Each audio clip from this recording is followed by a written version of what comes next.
This is Criteria.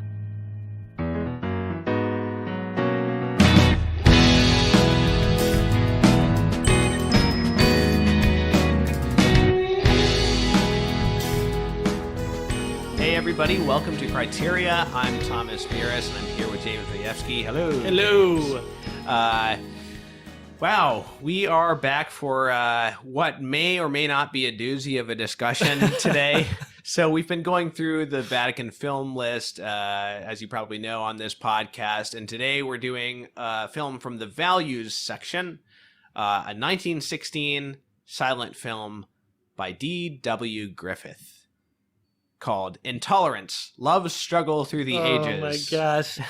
What a Why name. are you already breaking down? It's just such it's even the name is kind of cringe inducing. Yeah. Well, most people just call it Intolerance, but if you watch the title screen in the film, Intolerance, Love's Struggle Through the Ages. And it kind of gives you it kind of presages the tone of a lot of the titles, like the intertitles in this film, because they're very like lecture-y. Yeah, and also maybe like a little melodramatic. Yeah.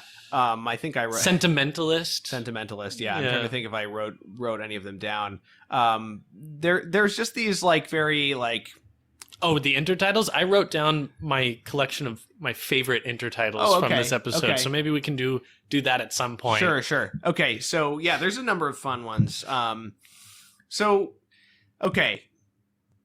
D.W. Griffith is an incredibly important filmmaker, not just for Hollywood, but for international cinema. And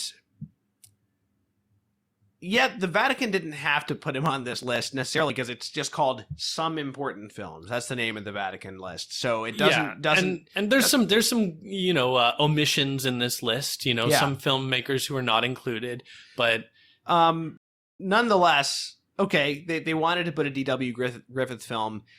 It's like he's most famous for his film of 1915, The Birth of a Nation, which you've probably heard of at least. And which we can't put on the Vatican film list. Yeah, we can't put that on the Vatican film list, certainly not in the values section of the Vatican, because it's an incredibly racist film.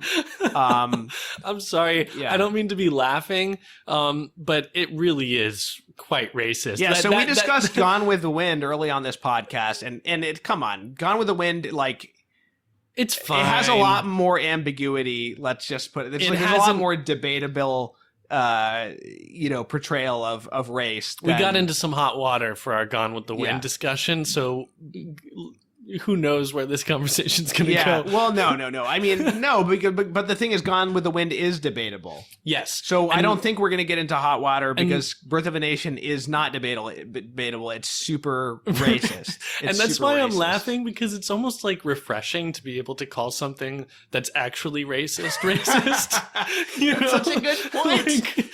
I condemn this with all my soul. It is racist, and there is no ifs, ands, or buts about it. I'm not trying to be signaling anything. Yeah, you don't have to be woke to say this film is super racist. I know. So anyway, sorry, we're already just like losing it. Well, but it's important because Intolerance came after Birth of a Nation, right? And after the firestorm of controversy. Because it was considered, Birth of the Nation was considered very racist even at the time by many people. Yeah. Do you think it was D.W. Griffith's intention to be racist?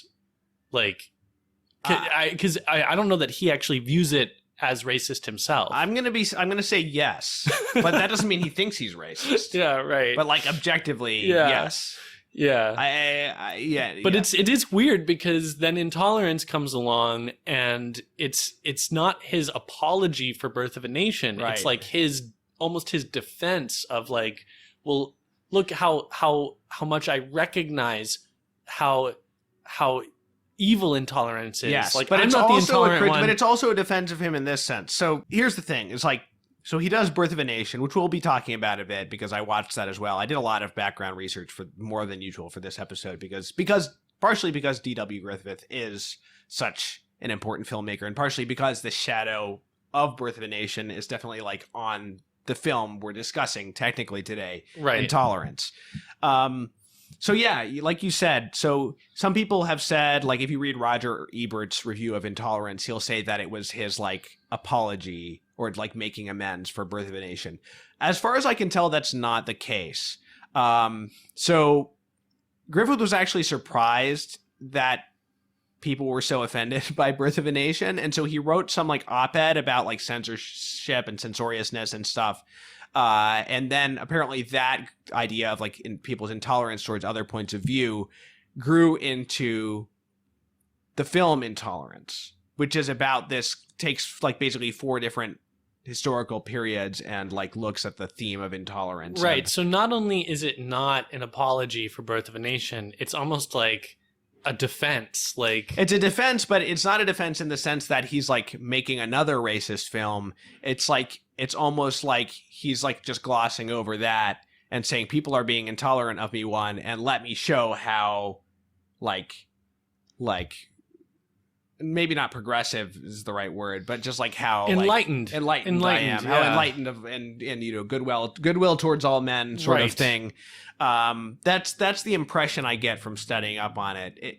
One of the things that I've been like, one of the reasons I did so much research also is because like I'm just trying to make sense of this guy and like what kind of filmmaker he is and like what he has to say, or does he have anything to say? And so I need a drink of water. Sorry, I got so excited that my mouth just dried out. We're just so excited to be able to condemn some good old fashioned condemning racism at long last. Cutting all of this. So what? So yeah, I mean that's kind of like, those are the kind of the 2 major works we'll be touching on, even though this episode is sort of like nominally about intolerance. Yeah, well, but it's like you said, like you can't really talk about intolerance without some reference to Birth of a Nation, and yeah, I feel like, you know, because intolerance exists in the shadow of Birth of a Nation, both in the history of its production, but also I think on the Vatican list, right? Yeah, you know, it's probably. Like when you look at the list and you go, okay, well, there's your D.W. Griffith film. Like, why did they choose Intolerance? Because Intolerance is not the film that you're going to study in most like film history courses. Well, right? Okay, so both of them are considered. People still debate over which is the better film, and they're both. Oh, I think there's no doubt that Birth of a Nation is the better film. Like, I'm glad that you said that before I did, because like, I found myself in the awkward position. I wanted to say this after like talking for 40 minutes and then get to the part where I have to admit that I think that Birth of a Nation is actually a better film than Intolerance. I wanted to like couch it in all sorts of rationales. Obviously, it's a morally reprehensible film. It's also a superior dramatic work in its craft. Yeah. Not necessarily in like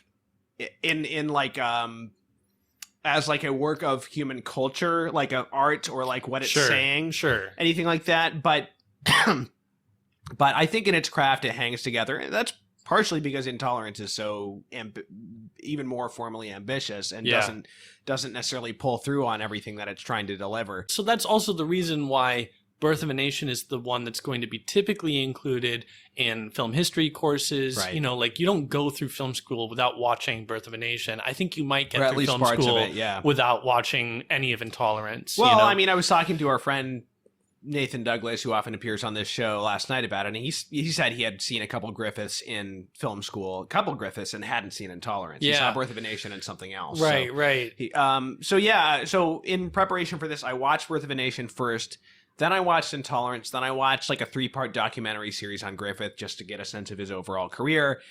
And then I watched another film from, I think, 1919 called Broken Blossoms, which is quite different from either of them. But that film is like pretty clearly anti-racist. So like one of the things I'm trying to figure out here, you know, watching these movies is like,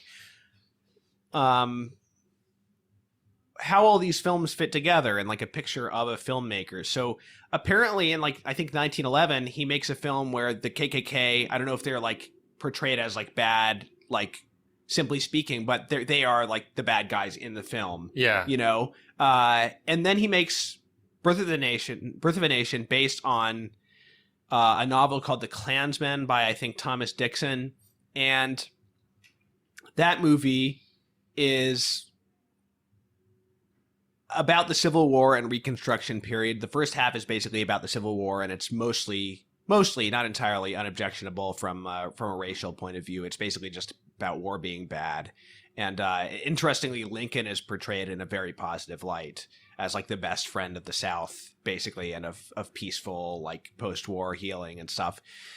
And then the whole second half of the film is about the Reconstruction period, and basically white politicians putting Southern black people in power to crush white Southerners. And so, although you can argue the real villain is like some of the like mean white politicians, like, it portrays blacks in like an incredibly negative light, and at the very least as like being like morons and easily like manipulated into mob behavior and stuff.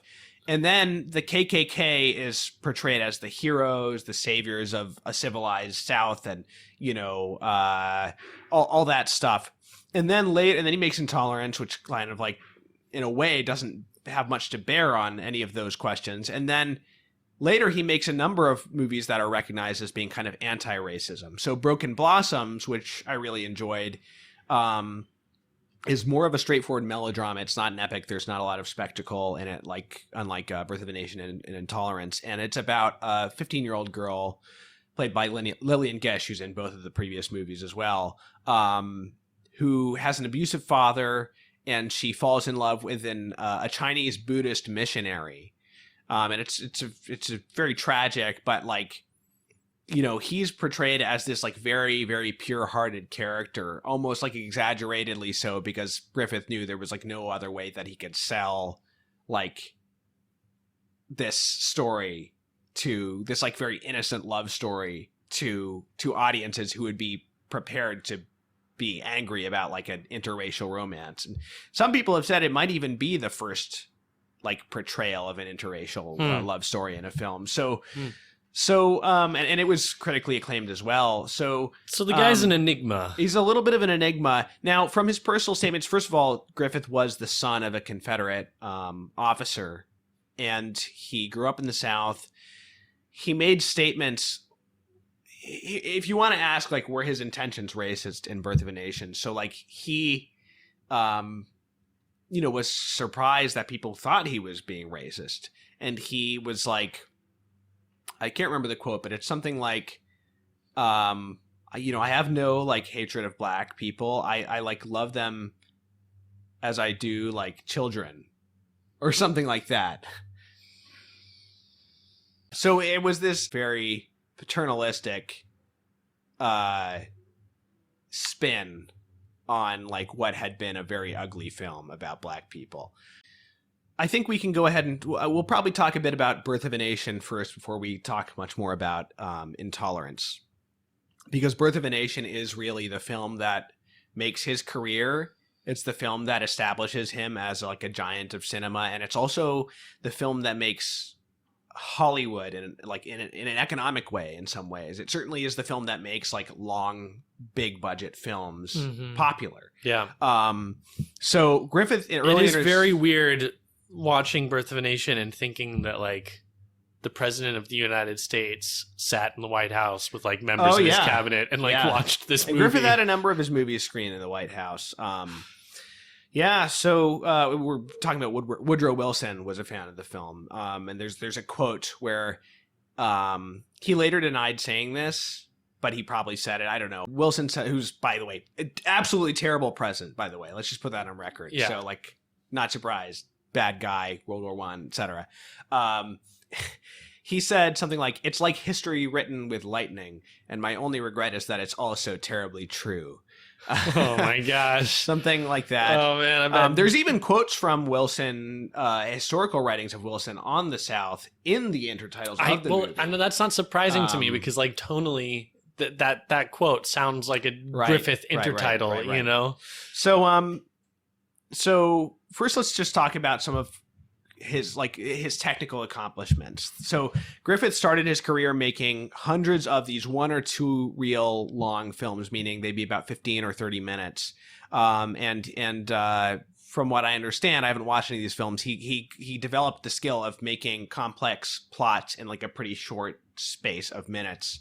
Now, Griffith is often cited and kind of pumped himself up as the inventor of a lot of film techniques. I haven't found a film technique that I know Griffith to have invented.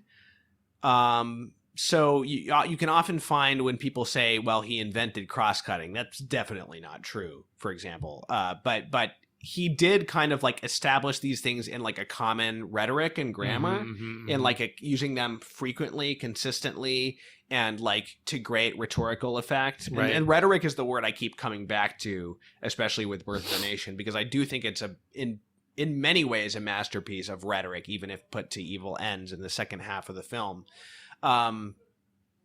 So a number of the things that he has a reputation for doing, we already talked about, a couple of silent films on this podcast, and I think one of them was earlier, one of them was later, right? So we did the Life and Passion of Christ from 1905, and then we did Metropolis, which is from like the 1922, I think.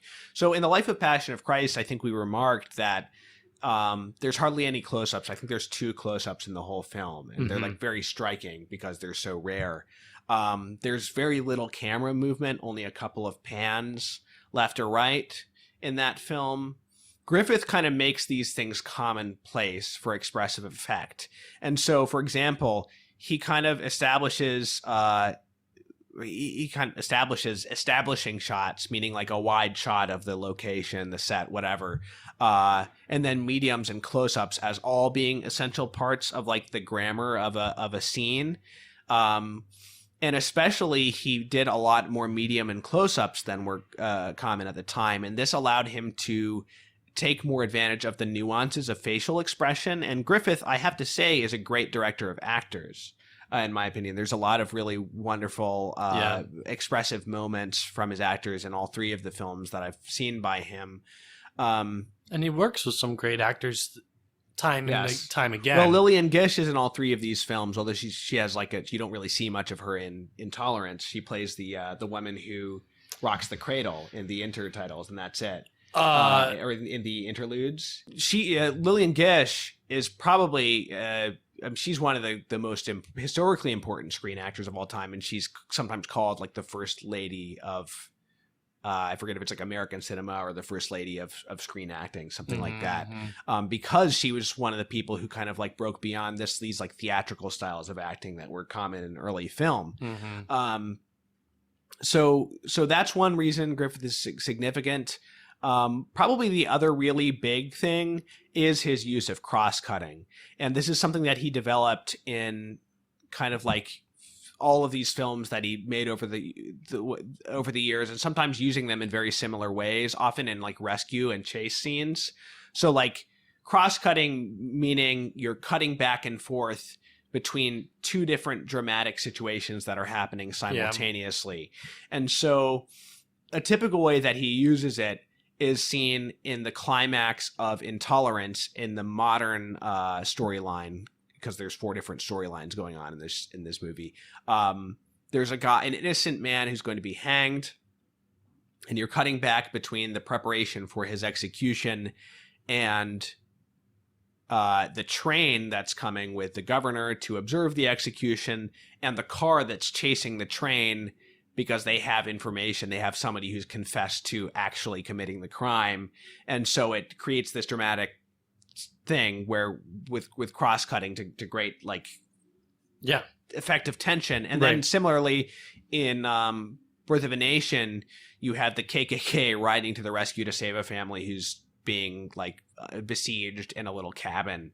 And so you're cutting back between the family like in terror and despair and self-defense and all these things, and then the besiegers outside the cabin, and then the ride of the KKK, which it's an incredibly effective rhetorical moment that I want to talk about later on.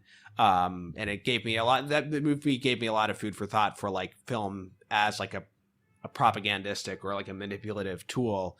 Other things he does are like these fast tracking shots. So like one interesting thing in Birth of a Nation, so like it's interesting watching silent films, right? Because like you might expect that like techniques that are groundbreaking at the time might not make an impression on us as modern viewers who see them in movies all the time.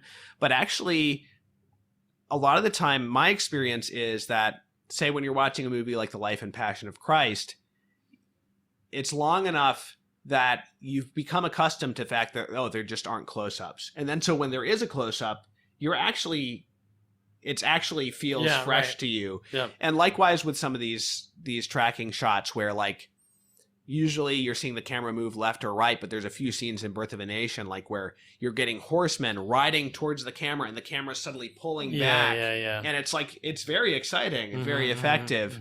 And it's kind of cool that like it can still feel that way even though we see those kinds of shots all the time today. And it's because probably the fact that the film is so long helps to like accustom to you to a different style of filmmaking so that those things actually do still have a powerful dramatic effect when they come.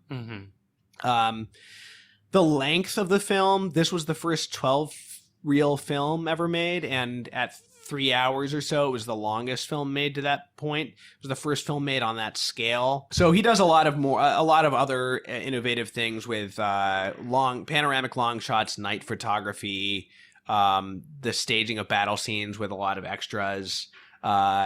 So the film is also successful on a level commensurate with the kind of like the bigness of all these technical innovations, the bigness of the production, the amount of extras, the complexity of it.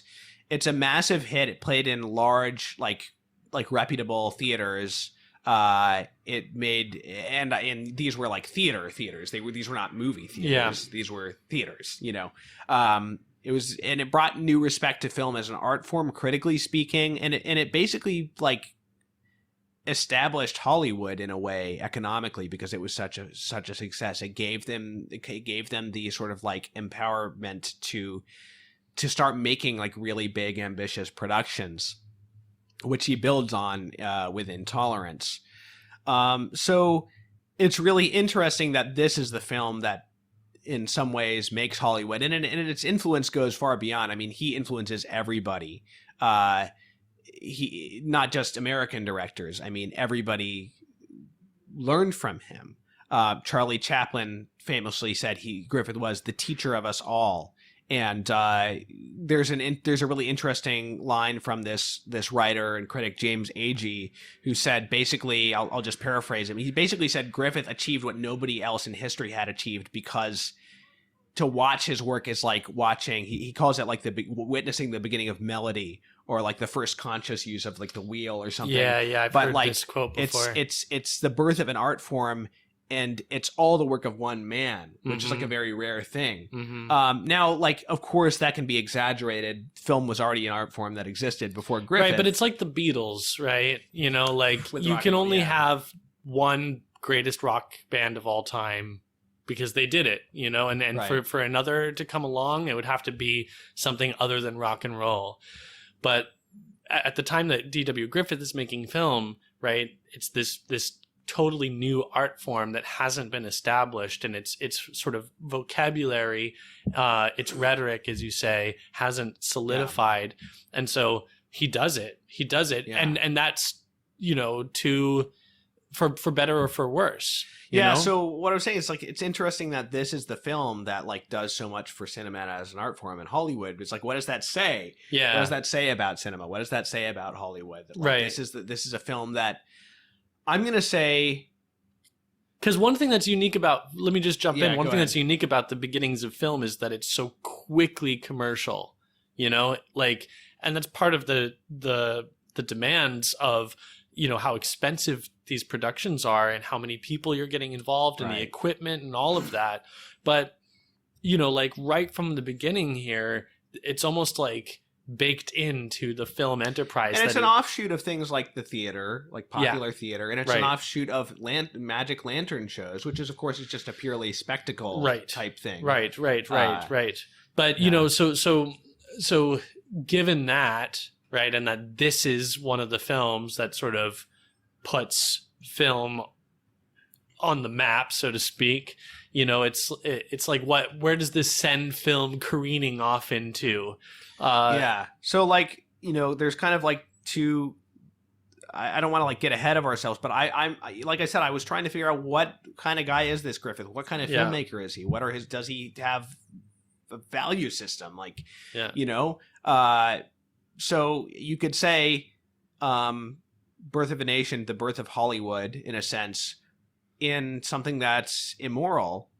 But you could also say it's like the birth of Hollywood in something that's empty spectacle. Yeah. And like manipulation of the emotions and not much else at the end of the day, arguably. Yeah. You could take the first half and make a good movie out of it. Even then, though, it's like, okay, war is bad. Like, and then there's spectacle. And like, what else?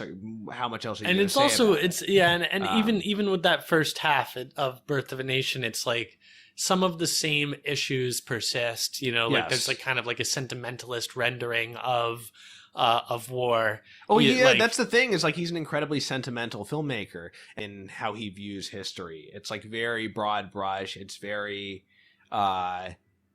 fanciful in a way. Yeah. Which we can talk about when we talk about like the Babylon stuff. And so that's interesting because like, well, okay, he said the thing about like viewing black people as children. That's like a sentimental view. Yeah, right. And like he thinks it's a nice thing to say. But like it's a double-edged sword, right? Yeah. So there's an essay on sentimentality in art, or sentimentality in general, by Gregory Wolfe that I really appreciated, I don't know, like a decade and a half ago, where he talks about like the ugly side of sentimentality, which is that like, and a lot of people have observed this, that like the flip side of sentimentality is brutality, because if you can project onto an object or a person like a greater like innocence and sweetness than like it can bear, you can also like demonize someone. Like the sort of cliche is like, you know, the Nazi doctor who like, you know, weeps listening to classical music, but like performs horrible experiments on people. So this is Hollywood. This is you know, this doesn't mean that film can't be a great, beautiful, and moral thing, but it does tell us something about like the bigger picture of like how film has operated in the world so often. Right. But we are not here to talk about Birth of a Nation, although I'm sure it'll crop up more in our discussion here. We're talking about Intolerance. So, Love's Struggle Through the Ages. This film, have we given a synopsis of it? This film is 4 separate stories. Yeah. Taking place in 4 separate historical moments. But it's not like one story after another. It cuts back and forth between them. So this is the ultimate like ambitious parallel storytelling, cross-cutting, and they're all supposed to be united under the theme of intolerance and, I suppose, love struggle through the ages. So the oldest of the 4 is the story of the fall of Babylon. The second is the life of Christ. The third is the St. Bartholomew's Day Massacre in 17th century or 16th century France. Yeah. And then the fourth is called the modern story, which I guess is, contemporaneous with when Griffith is making the film.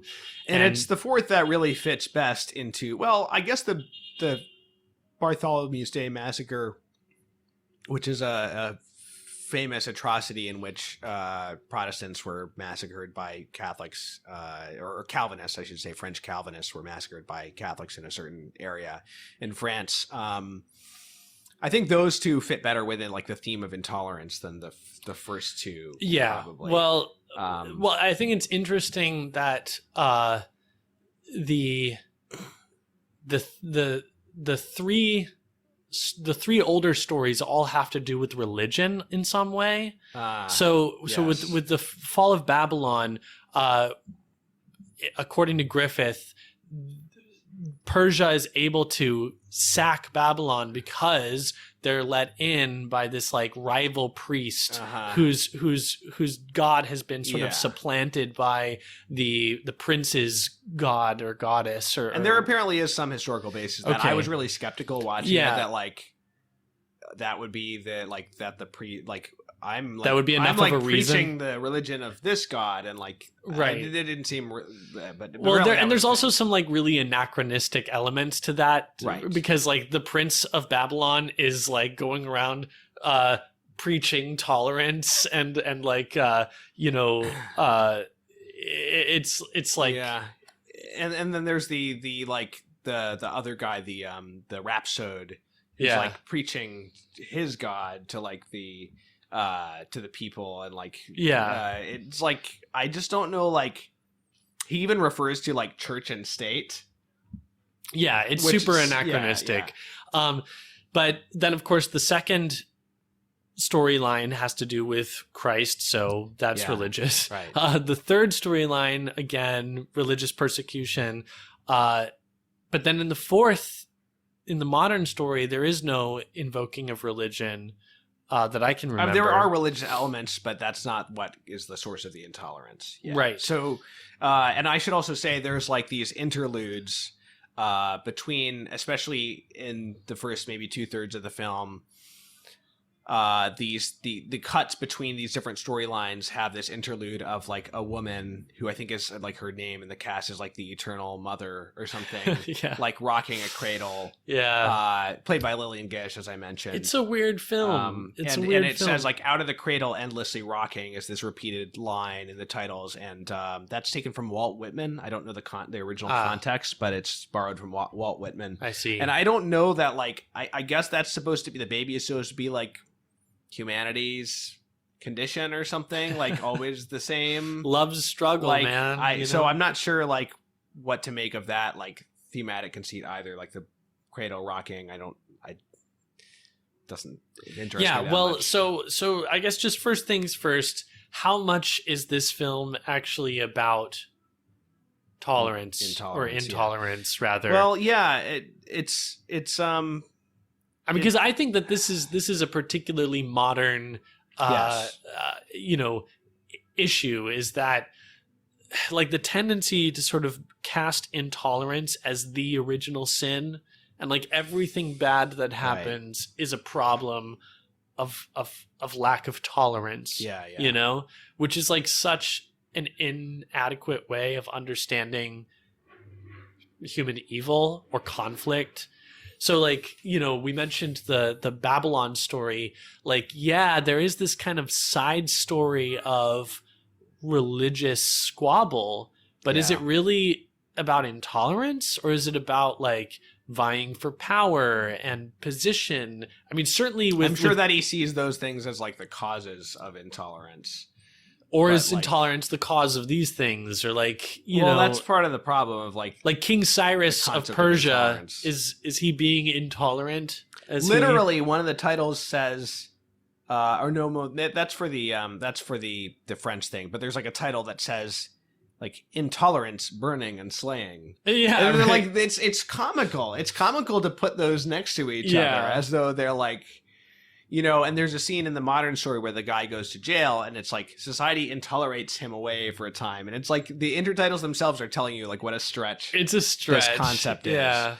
So I think it works pretty well for the St. Bartholomew's Day Massacre. And then we didn't say what the modern story is about yet, actually. So basically, there's a number of different characters in it, but it's basically like the oppression of working class people by prohibition type ladies who use like the power of capital to like oppress the working class people that they're claiming to like uplift morally by like banning them from all their pastimes. This was my favorite part of the film, actually. It's the best part. Well, I mean, I think that and it was made as a separate film. Both that and the Babylon thing were already like made as separate films, I think. Well, that's great, because the other two feel tacked on. They totally feel tacked on. And there's very little time given to the Christ story. I think it's supposed to be maybe at like the core of it in some way.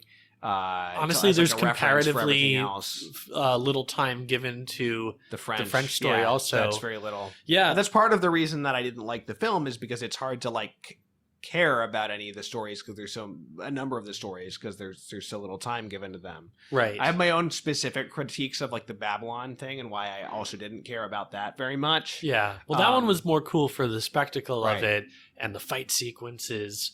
But there's a lot of spectacle in the Babylon story. But the uplifters, man, in the modern story, are just like so delightful. Yeah, and that's where Griffith gets to really like go wild with his portrayal of like probably the sorts of people he thinks were like trying to ban his previous film from theaters. Yeah, well, honestly, I feel like it holds up really well today. I think that without getting too political, too edgy, I just think that it holds up with a lot of the kind of tendencies of our political elite, especially in like a post-COVID era. Sure. That's got its own kind of prohibition logic to it, So, but can I bust out my favorite intertitles from that? Sure. Because if we're here, we're here. Yeah. So I love these women. I liked "Help Me to Be a Tough Jawed Jane," something like that. Yeah. Where the girl is like, the guy is trying to get into her room to like hook up with her, and she's like praying to Mary, like, and she says, "Help me to be a strong John. Help me to be a strong jawed Jane." Yeah, which is like such a great little prayer. Yeah. No, that's great, and a lot of the intertitles are good, but I liked these ones specifically from the uplifters, who are like the sort of prohibition women. We must have laws to make people good. So Griffith is criticizing that, but that's actually true. Right. But, like, they actually think laws can make people good. I know, and that's the thing that I think is based about it, is that he's recognizing that you can't make people good with legislation, like you can't like legislate goodness into people, which is what the project of the uplifters is, Yeah. So it's like, it's like the classic thing where like he even shows them like getting rid of people's alcohol, and then people are like becoming their own distillers and drinking even stronger alcohol because of that, and like the people are kicked out of the factory, they're not getting their wages, they're like fired on, which was like there was like a similar event in recent history when he had made this film, and they're kicked out and having to live street lives. They're fired from their jobs, and so basically that like the irony that like these women are claiming to uplift, but like the kind of like, and this may be contrived as like a plot point or propagandistic, but like basically the woman who's funding these Vestal Virgins of Uplift or whatever is the sister of this big industrialist who's like abusing his workers. So she's actually getting the money for like the uplift of the lower classes from the guy who's exploiting the lower classes. They say at one point, they squeeze the money out of us and use it to advertise themselves by reforming us. Right. And I just thought that was a great, like that holds up nowadays too. Very true, when you watch like things like the Met Gala, that happened not too long ago, like, and the kind of level of advertising that's going on there, totally. Another like really great snarky comment is when after the uplifters have confiscated the dear one's child, there's this great intertitle that says, "It is horrible." It says, "Of course, hired mothers are never negligent." And then like we see them like totally ignoring this child, which is like a very like politically incorrect thing to say nowadays, I'm sure. Like the idea that like because people think like, oh, like a social worker will do a better job than right. But the last intertitle that was my favorite intertitle was, "A cold sends our little moth to an old-fashioned remedy, condemned publicly, yet used privately by many physicians and hospitals." And she goes and gets like some alcohol. Some whiskey. Yeah, some whiskey. There's also one where like women, when they cease to attract men, often turn to reform as like another option or something. So he's like really not pulling his punches with these like self-righteous like society ladies. I agree with you. The modern storyline is the best for sure. I found myself caring about the characters most. A lot of, and that also actually, that one has a number of the same actors from Birth of a Nation. Mae Marsh plays the dear one. She's awesome. this can't be right. I wrote down Robert Barron. But that can't be right. It was somebody Barron. I don't know if it was Robert Barron. I think like autocorrect might have done something, and I can't find it out now. He plays the boy. That was my second favorite performance in the film. I really liked him. Yeah. I'm kind of like ambivalent about Mae Marsh. She's like so spastic. I liked her a lot, and I liked she her. She plays a similar character in both. Yeah, films. I liked her in Birth of a Nation also. Yeah, she plays this like super like what word we use to describe her personality? Just like super flighty? Is that the right word? Yeah, I don't know. I think that in her performance in Intolerance, you see her age through the film. You know, so like cool. When we first meet her, she's the dear one, and she's carefree. Like, yeah. And you almost wonder if there isn't like something kind of off about her. Right. But then as the film progresses, she becomes more. She's got a lot of interesting body language and like expressions. Yeah, and that's what I like about her is her expressions and her body language and the use of her hands and gesture, you know. Although I did think it like maybe created a little bit of unbalance in the film because like the two strongest female characters in the film are arguably the two like central characters of the film are the deer one and the mountain girl, like the two characters we spend the most time with. Yeah. And they both have like very similar personalities. Yeah. But anyway, my favorite performance in the film is Miriam Cooper as the friendless one. And in Birth of a Nation, she and Mae Marsh play sisters. In this one, they play kind of like, I don't know, they're in different situations, then they become romantic rivals. And like, right. So she has like a real, like, I don't know, kind of like solemnity that I like. That actress. And some interesting expressions in this one. But this film was like also I think a smash hit, if I'm not mistaken, and it was way more expensive than Birth of a Nation. Like the Babylon Babylon set alone was more expensive. I think it was $200,000 at the time. It's insane when you watch some of these sequences, like the final like bacchanal that takes place in Babylon before they're sacked is like, it's crazy. Let's talk about love struggle through the ages, because like that comes in like probably most strongly in the modern storyline, which we were just talking about, because the idea is that like it's intolerance versus love. Yeah. In my opinion, like the fact that like it's always like young lovers thwarted by intolerance, to me that undermines like the claims to like grandeur, like philosophical grandeur that this film makes. It's like if you're claiming to make a serious philosophical film about the grand sweep of history, then like if it all just boils down to like the young lovers can't get together. Yeah. I mean, like, I guess that's like a powerful idea, but like it strikes me as just commercialism. Totally. So basically, like, you have a number of sources of problems for the characters in this story. One is the sort of like the cruelty of capital versus labor, which has something to do with like more money being needed for these ladies to do their do-gooding. Then you've got basically the love story between the dear one and the boy, and partially that's thwarted because the boy quits his job as a gangster on her urging, and then his old boss frames him for a crime, and so he goes to jail. And then while he's away, unable to protect his family, the girl has her baby confiscated by these do-gooder ladies who think she's neglecting the child for like stupid reasons, like they see her like drinking a little whiskey for her cold, or like having a beer with lunch. The neighbor brings over a nice cold and they're like, beer. oh, she has a man visitor. Yeah. And so only like half of their problems are because of the intolerance of these society ladies. The other half is because this gangster A, frames him, and then B, tries to like take advantage of his wife, and then the gangster's girl shoots the gangster. And so he gets falsely accused of murder, and he's going to be hanged.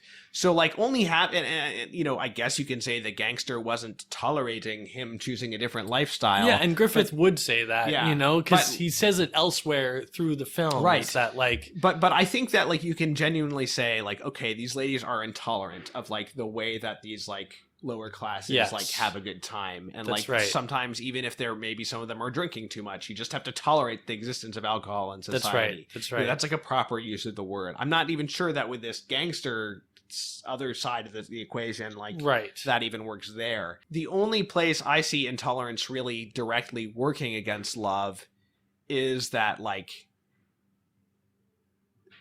it doesn't even work against their romance, you know? Yeah. Like the only thing is that it separates her from her child. Yeah. And like that resonates a lot. I mean, in in the St. Bartholomew's Day vignette, it's let's just an call accident. Yeah. That this woman is killed. There just happens to be an engaged couple in the city. And then people are massacred. But one side of the engaged couple is Catholic, and the other side of the engaged couple is but Protestant. I don't care. Right, but I think that's like the. I don't know these characters. We don't get to know these characters at all. Yeah, and then there's like there's the soldier who like lusts after her. Right, and who cares? It doesn't add anything to. I was just gonna point out that like really at the end of the day, the reason their marriage is thwarted has a lot more to do with the lust of that soldier. Yeah, who I guess that's true. Saw her, remembered her, and came back on the day of the massacre to like take her. But so it's not even intolerance isn't even really functioning. So with like the lust and the rape attempt, you can see the parallels between the storylines there, those two in particular. But like, I don't think it amounts to anything because I don't think overall the thematic connections work, and because like some of the storylines are dramatically weak and we don't care about the characters. So like, he does these like parallel imageries in some cases, or parallel like plot devices. But like, I don't know that like, one of my questions is like, how does this cross-cutting, especially because the cross-cutting like goes at a more and more rapid rate as the film climaxes, and people have said that's a really effective climax, but I don't really feel that way. I feel like it like the modern climax is effective, where there's like the boy being saved from execution at the last minute. But I don't know that like any one of the stories makes any of the other stories more powerful. And I think that like that means the film is a failure essentially. Yeah. Well, I mean, like there's so many ways that like separate stories can be brought together, right? There needs to be some kind of cohesion, some sort of unity. So the most obvious unity could be that they're telling the same story. I'm thinking of like the way the Lord of the Rings is told, that it's like the film uses cross-cutting, the film adaptation, but even in the novels themselves, it's a masterpiece of cross-cutting between different plot lines and different timelines, even not in the same way that this is, but right. Yeah. I mean, Tolkien writes it that way because he splits up the company into like 3 parts. Yes, and there's a unity there that ties it all together. Now, when you're not telling the same story, right? These aren't different strands of the same story. Yeah. But he thinks he is telling the same story. Of intolerance and love struggle through the ages. I guess what I mean is like, but he's not. Yeah. Right. He's uniting these different stories with like a thematic. Right. There should be a thematic cohesion. Yeah. Unless you're really going to try to tell me that these are somehow all telling the same story, like as though it's a progression. If that was really what he was trying to do, if this is really supposed to be like love's struggle through the ages, and we're supposed to like see this sort of this narrative arc, then it's a complete failure. Like I think so. I think it's a failure. But if it's a thematic cohesion, then like okay, maybe. Oh no, sorry. Yeah, I think it's supposed to be a thematic cohesion, and I think it's a failure on that ground. Yeah, I think so too. Yeah, and I think that partly, even on the level of like the cross cutting, right? Because I want the cross cutting to like articulate something. Why are we switching between these two stories at this moment? Like if they're not telling the same narrative, right? And I would have to watch the film more and study the cross-cutting more closely to see like what purpose choosing to cut at this moment had. I'm sure that he was thinking about that stuff. I'm sure that he was thinking about that, like, okay, why am I cutting from here to here? You know what I mean? Between this story and this story at this moment. What parallels am I showing? The thing is, I don't think that I would like the film any better if I did pay closer attention to that, because I don't think that the thematic, that the conceptual unity of the film exists, right? And I don't think that the stories are good enough on their own for the most part. Yeah. To make me care about like whatever fancy structural things he may be doing with it. Right. So yeah, I think that like what you're left with, and we'll talk about the spectacle of the film with the Babylon story a little bit, but sure. I think what you're left with is like a lot of pretension, a lot of like hot air, especially in so many of the intertitles, and like the self-consciousness of it and the sort of like lecturing tone of a lot of it. But then like what it actually is like spectacle. It's like spectacle concealed under hot air, and like sex and violence concealed under hot air. And that in some ways is like the worst of what Hollywood would have to offer, where it's both like just titillating you on like maybe sometimes like a legitimate level like of like cool spectacle, but also like on a base level, and then also like pretending to like preach like an enlightened message to you. That's right. And I mean there is a lot of pretty stuff to look at in this film. By the fact alone that we're jumping from these different historical periods, it enables him to just throw in a ton of neat stuff in terms of the visuals. I wanted to ask you, if I may, like, what are some of your favorite? So you watched segments of Birth of a Nation and all of this. What are some of your favorite close-ups? What are some of your favorite like expressive moments of acting in either of these films? They probably all had to do with Mae Marsh. And I think that in Birth of a Nation, she has this great, it's not, well, I'm thinking of the moment when she's being chased through the woods. Yeah. No, it's morally not great. Yeah. But like, it is a great like, it's a great bit of rhetoric. Yeah. And then in this one, in Intolerance, I don't know, like, She has a great look when the uplifters come to take her child. Yeah. And she goes and she grabs the baby, right? The kind of the horror of that moment is there's a great close up. One of the most like sort of like avant-garde close-ups. Oh, I know what you're talking about. Yeah. After he's condemned to death. Yes. And like her expression. That is my favorite moment with her. That's great. In either of these films. It's such a striking moment. It in the video. Yeah. It's such a striking moment that it almost feels like it belongs in a different movie. You know what I mean? Like it almost really feels like it's tonally different. It's not just a close-up. It's like the lighting and like the it's hard to describe. Yeah, it's like it's puts you into this like horrific headspace. Yeah. I'm glad you remembered that moment. I would have mentioned so in Birth of a Nation, basically a black guy is chasing Mae Marsh's character through the woods, and she threatens to throw herself off a cliff if he comes any closer, and her older brother arrives too late. My favorite moment of acting in that is the brother's performance when he's cradling her body. I think that's a great performance. But yeah, it's like it's couched in this like very, more than problematic storyline, unfortunately. But let's go ahead and talk about Babylon, I guess. Sure. The Babylon, it's the fall of Babylon at the hands of Cyrus and the Persians. Now, let me note, Cyrus is the hero of this story in real life. Like in the Bible, it shows he's got Jesus. And by the way, I feel like this inclusion of this Jesus storyline is like almost like taking God's name in vain, because it's like at the service of something that's so like empty. Yeah, I'll agree with that. Almost at the service of something other than God. Yeah, it's like who wastes their opportunity to sort of try their artistic hand at depicting parts of the gospel. It's just like invoking it in like an empty way. Yeah. So squandering it, so I don't like that, but it's interesting that he does include this like these biblical events, because then he's got this biblical event of the fall of Babylon, and in the Bible, the king of Babylon is like having a party and drinking, like he's going to be like drinking out of like Jewish like sacred temple vessels and stuff, and then he sees the handwriting on the wall like spelling doom for Babylon, and the next day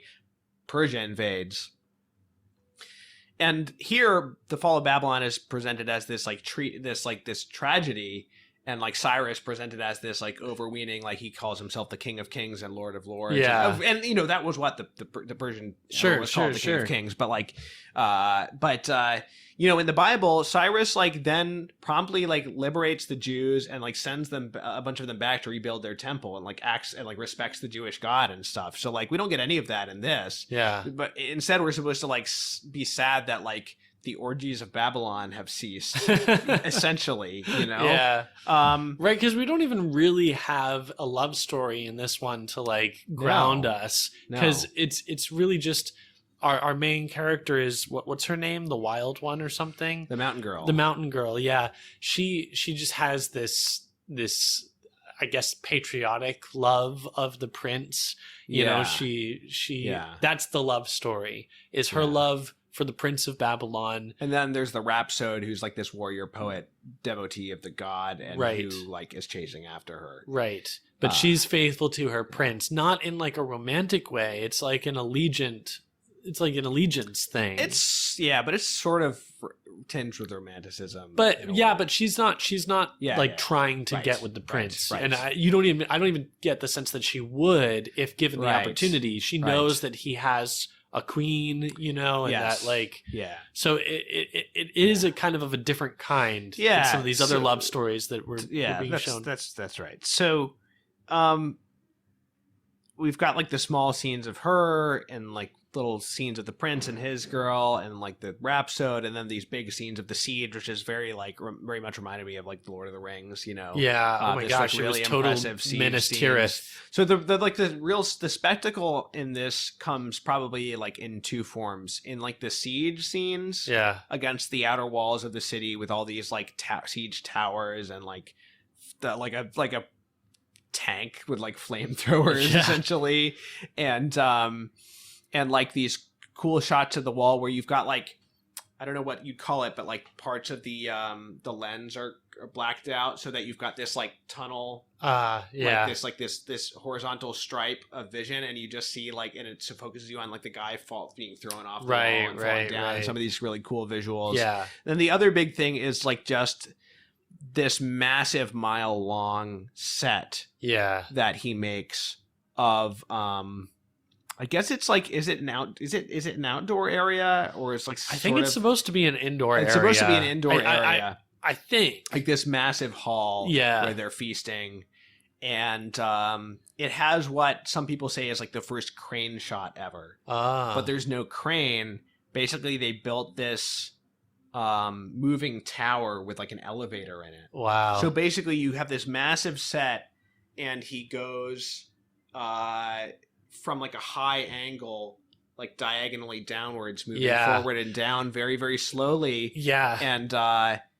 And it's like really cool. It is really cool. At the time, it must have been even cooler because that was like a technique that hadn't been developed. But it's like you said, because we're watching this for so long, and we're getting sort of accustomed to what are the typical kinds of shots that we're watching in a silent film of this era. When that happens, it's very striking. And it's done so slowly and momentously, and also like it's in a real space, this massive space, and also it's like you can kind of tell it's being done laboriously. It's like a little bit jerky in moments, and like so you notice it. So that's cool, but like, that's spectacle. So, some of the other spectacle though is like sex and violence. So like there's some gore, there's people getting stabbed. You see that a little bit in the French one too. And there's dude getting decapitated. Some pretty amazing practical effects of like, we'll get a shot of an actor, you know, soldier moving, and then there's like the subtlest cut. And the actor's body has been replaced with like a moving mannequin that then gets its head cut off, or like a portion of its head cut off, and it's quite gruesome. We get, you know, pictures or people falling from walls. Yeah, those are my favorites. In Birth of a Nation, when she jumps from the cliff and her body hits, it's like very visceral.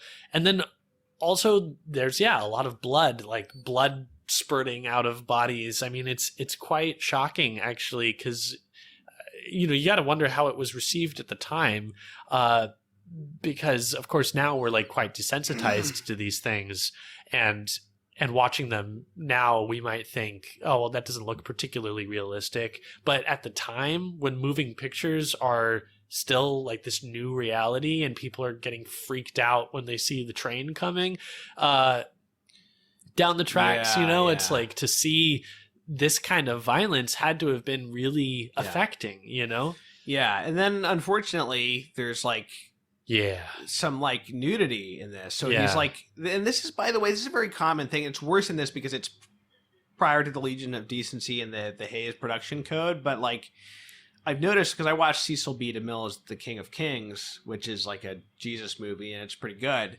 But like, it opens with like Mary Magdalene like dancing around scantily clad prior to her conversion, and it's like that was like an excuse in Hollywood, like it's historical or it's like it's biblical, right? So to have these like long, scantily clad dances or whatever. Yeah, well, there's a whole sequence. There's a couple of sequences, but the worst one is like these women in like transparent clothes. It's much worse than the Metropolis stuff, even. That we discussed in our episode on that film. And like, there is one like just straight up like topless woman. Yeah, well, because they're like in the temple of like the goddess of love or something like that, like, So it's like specifically got this kind of, it's like erotically charged because they're in this temple. Yeah. So you see like, the violence in this film, but then you also see this like this pornographic impulse of Hollywood where like, and I read that like, they added more of those like dancers because just for commercial appeal. Right. And so like more than any of the other, we've discussed a number of like sexually like risque things in some of the films on the Vatican list. And I think from what I remember, this is the first one where it's like unambiguously like the intent is to titillate. Yeah. Right? There's other things that we said like they shouldn't have done that. Here, the clear intent is to titillate. Right. Well, because it doesn't serve any sort of purpose in the plot beyond like, oh, this is something the Babylonians might have done on one of their bacchanals, And granted, there's a lot in this film that doesn't serve the purpose of the plot, but like, but look, if you're gonna try to justify it, you're gonna have to justify it, by those terms, and this film can't do that. Yeah. So it's unfortunate, man.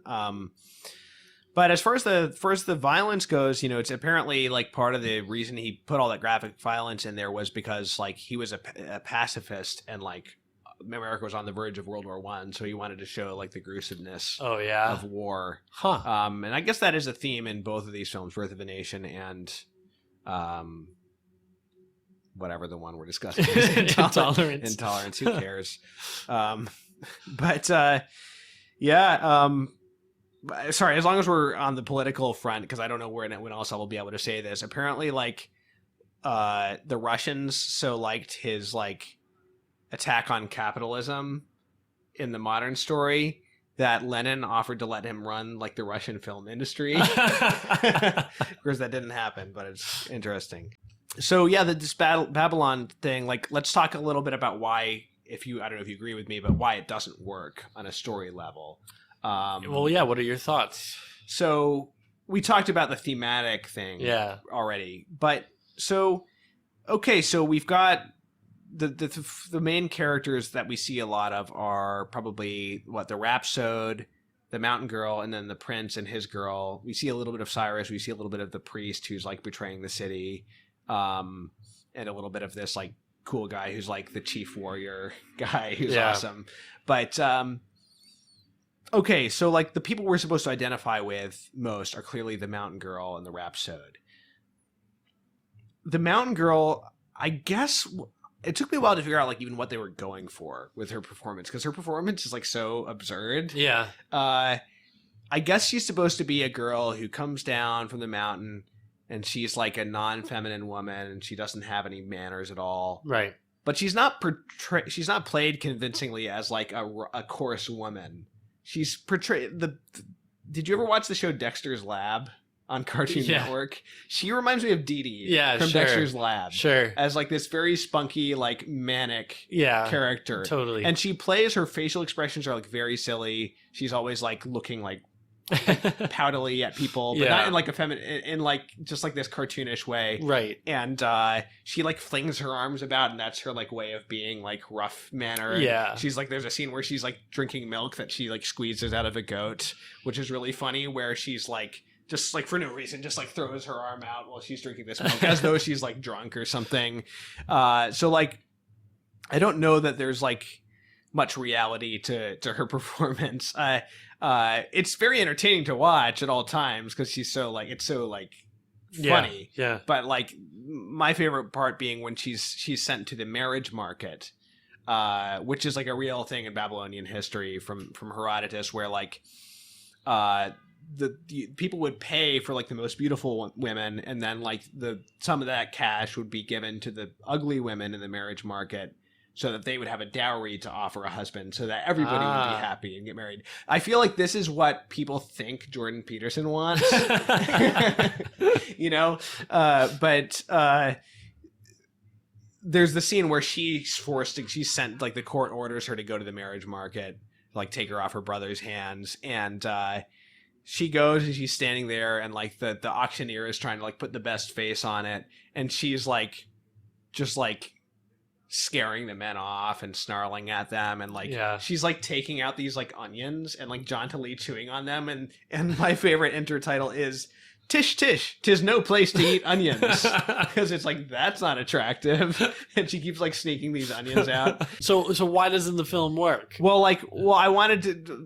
The thing is that like there's like an unreality to the characters. We're in this totally foreign context, and like, there's gestures at like, oh, this guy is a devotee of this god, and this guy is a devotee of this god, and she's like into the king, and like, but we're not given any other. We don't really know who this mountain girl is, or like what sort of person she is. You know, we know who these like modern characters are. Yeah. You know, we're not able to like connect with her, or sort of like understand like what sorts of characters these are. I liked the Rhapsode. I could see you playing the Rhapsode's part. The Rhapsode was cool. I would have wanted to understand him better. But he's totally sort of like pushed to the side. Yeah, and almost treated like his love is like it's a threat. You know, like to the purity of her reverence for the prince. Right. And so, like, I like But that I'm over here thinking, like, I like him. I'm like in his corner, cool. you know? Anytime there's a, like, poet warrior, I like that sort of character. Yeah. So, like, I would have loved to know more about him, and I liked the actor's, like, presence and energy, but we don't really get much insight into him at all.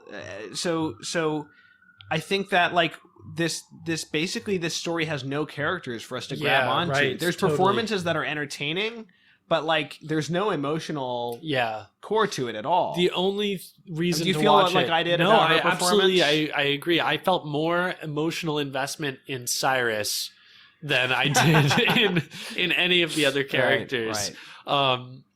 And so I think that like probably this film would have been better served if it tried to do a lot less, you know. Apparently, like the feature-length version of this gave the mountain girl like a happier ending or something. But well, that's the other thing too, is that it's just kind of a sad ending for most of these stories. Right.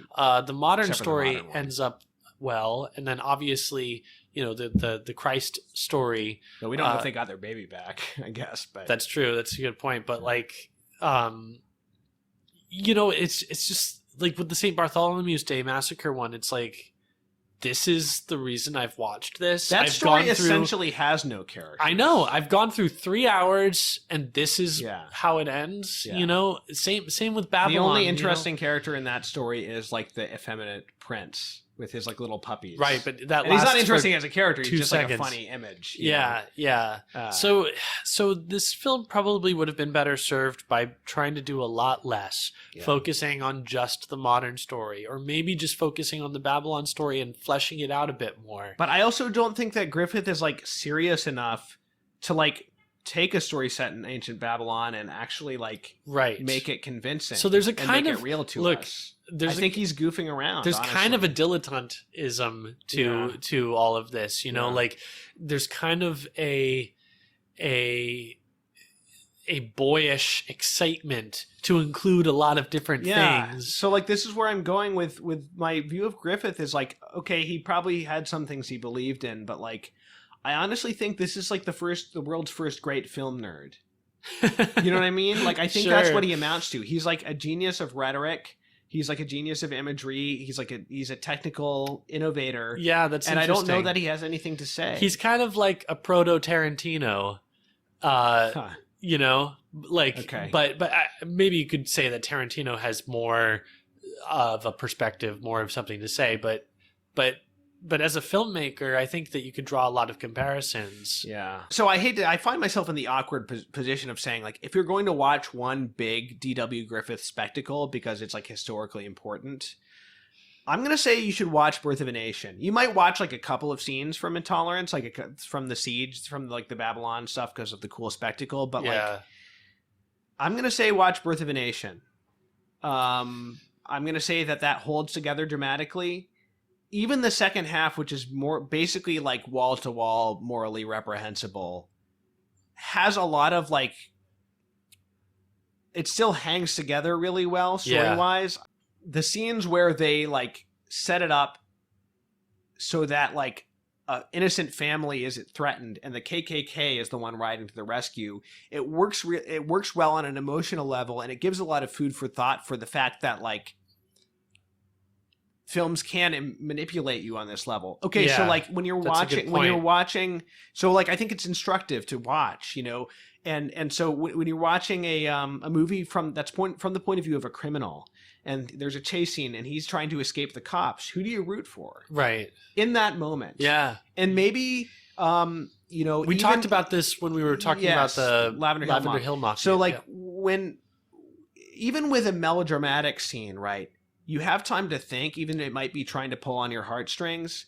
You might have time to think like, I don't agree with this actually. But in a chase scene, it's pure action and it's pure technique. And so you buy into it on that level. And it's okay if they've set it up that like this innocent family is being threatened. You don't want them to die. Who's riding to the rescue? The KKK. And then you've got this like incredible editing and like this incredible action sequence of like this incredible ride, and you've got the ride of the Valkyries. And, like, I found it really like effective rhetoric. Yeah. And so I think that's worth studying in a film where you can be so clear cut about like this is morally wrong or this is false. Right.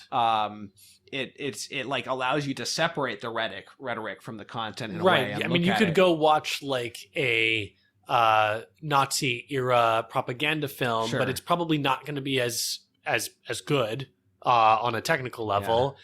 It's not going to be as historically significant in terms of where it falls in the timeline of film's development.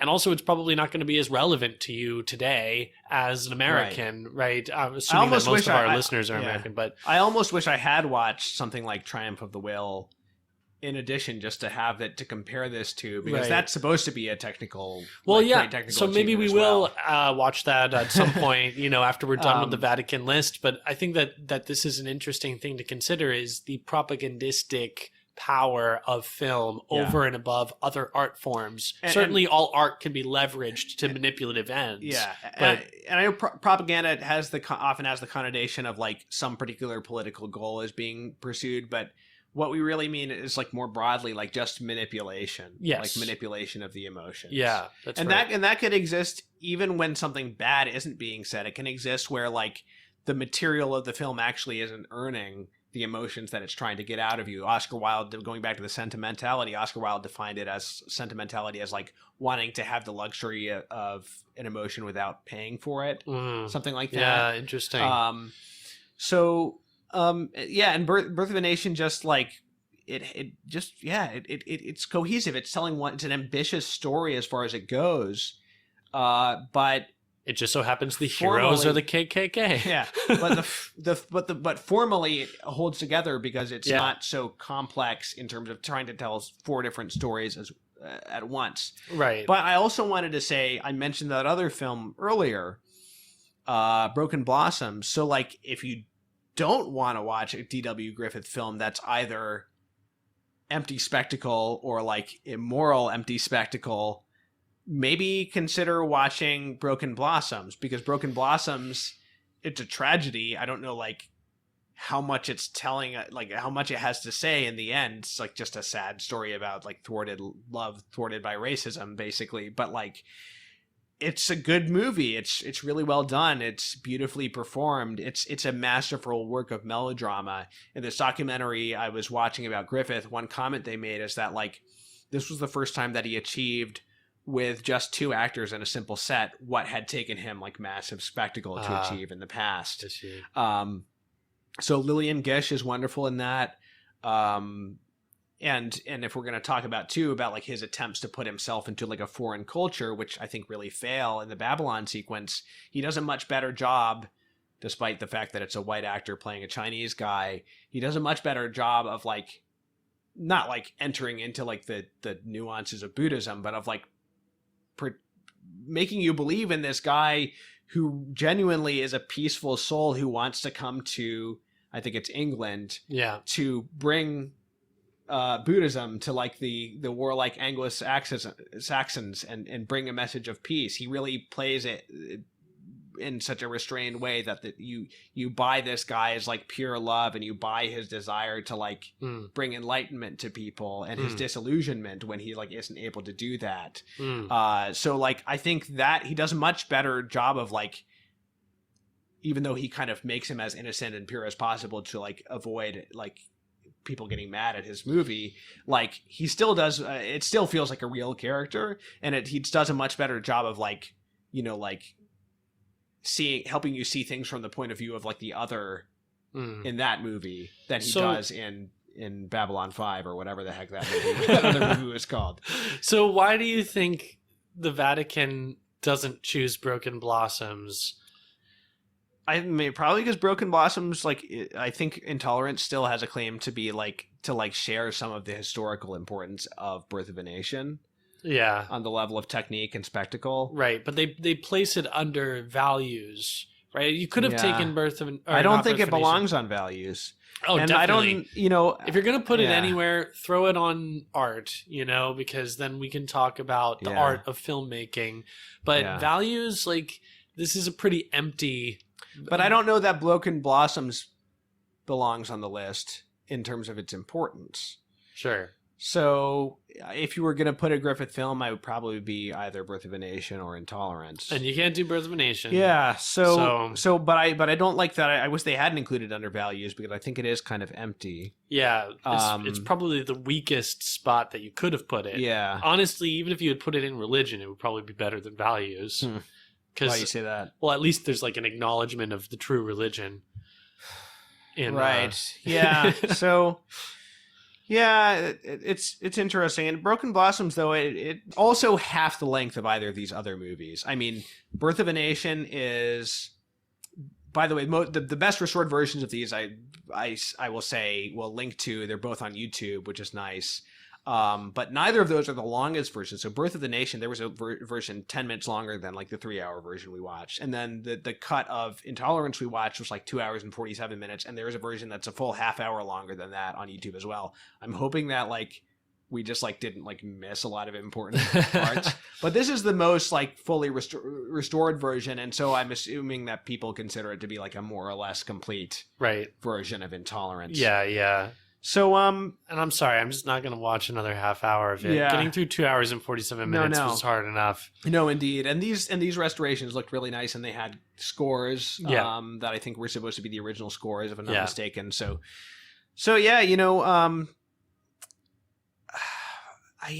my where I'm landing, and I could be wrong, is Griffith is a huge film nerd, doesn't have that much to say, at least in those 2 movies, other than like racist stuff. Doesn't have much to say in Intolerance. And I think that I don't know, I don't think they needed to even put a Griffith film on the list, probably. I understand why they did.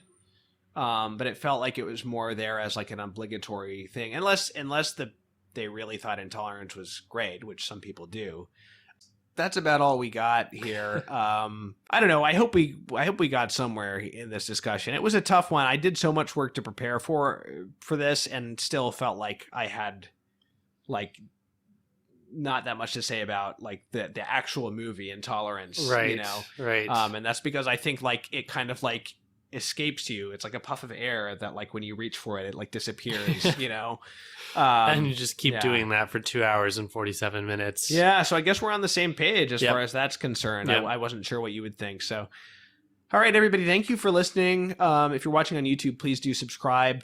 If you'd like to help us out with all of our podcast production, you can go to catholicculture.org/donate/audio. We pray for our benefactors daily. Check out some of our other podcasts too. James has been doing great work over at Catholic Culture Audiobooks. I have another show on this YouTube channel called the Catholic Culture Podcast, where I do a lot of arts and culture interviews. So if you want to hear some stuff that's not just about movies, check that out. I know we don't talk too much about the other shows on here, so might as well let people know if they're not aware of some of the other podcasts. But yeah, thanks again for listening. Thank you, James, for helping me get through this. This was like a confusing ride with all the different films to discuss. But yeah, probably we'll have to return to this film and other films at the end of our journey through the Vatican list. By return to, do you mean watch it again? No, just to discuss it again and trash it a little bit more. I think, it'll be interesting when we get to our Vatican film list wrap-up episode, which, based on the pace we've been going, which will be in another year and a half. Whew. We've been doing this for about a year and a half, and we are 22 films in. No, we are 24 films in, counting Decalogue as one film, which we haven't finished yet. My goodness. All right, that's enough. Guys, thanks again. See you soon. Bye. My head is like buzzing.